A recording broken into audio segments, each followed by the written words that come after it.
Ephesians 5:33. Okay.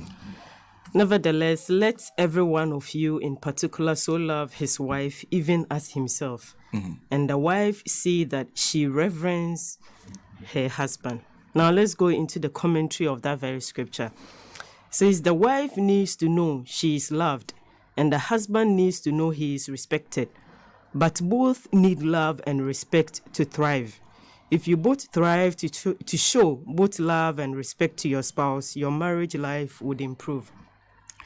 So we are here talking about love as the background. But the counseling that we are looking at it in a large scale here means that you are loving somebody, but you are loving the person with sense. Okay. You are loving the person with caution and making sure that whatever that you are going or the steps that you are taking with that person that is forever, you are taking it on a matured note. Okay. With what my brother said, but for how long would the impenetrating lead you into a successful marriage? The marriages that I've seen that have gone on to be successful without counseling have failed. Majority of them had failed. That is why even in the olden days, in past generations, before somebody will even get married to or from another family, they will make sure that that family in particular will go and investigate. And it all falls in line with this thing. Okay. Because you will come and give specific advice that this family that you are going to marry from, this is what the gene stands for. In their gene, they are successful. In their gene, they are mad people. In their gene, they are these people. That is what they come out with. Okay. That is how their home are raised. It's all part of the counseling. But in recent times, we see that people wants to get married. They court for a few months, that is 6 months. They go into counseling for 3 months. And out of this counseling, look at what the factors or the things that come up with.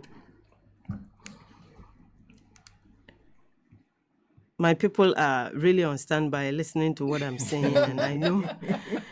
When you go for counseling, then your mind is tuned that, okay, this time around, I am not this person alone.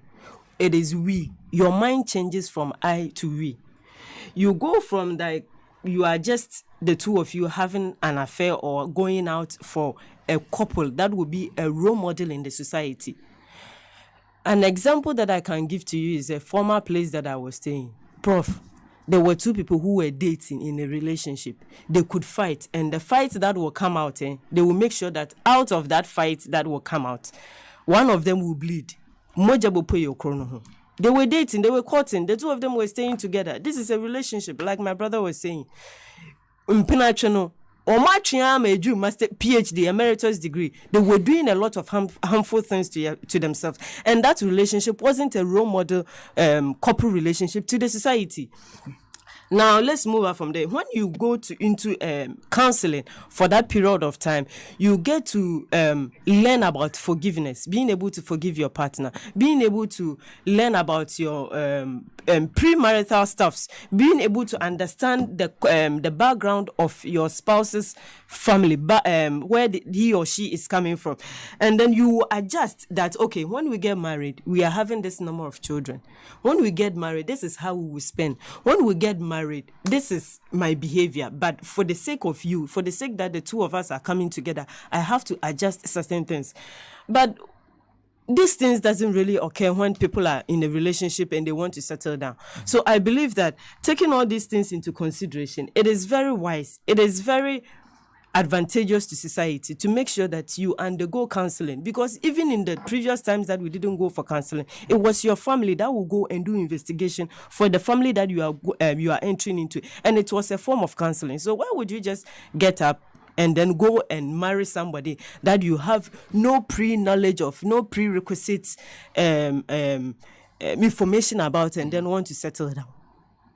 But counseling does not address, what do they call it? What you're talking about. What you're talking about is information on the person. Does counseling address that? When this information is being an eye-opener to the other spouse, you are being informed, and in that way or the other, it's a form of counseling. That is the family that you are going to marry. That is the family that you are entering. And in Africa, you don't just marry the man or the woman and you are off. You marry a family. And so if you are going into this family, be prepared that these are the things that you are going to encounter. These are the things that you are going to see. And it is a form of counseling. Even in that previous times that we didn't have the normal church counseling, that a priest will be there to talk to you about this and that.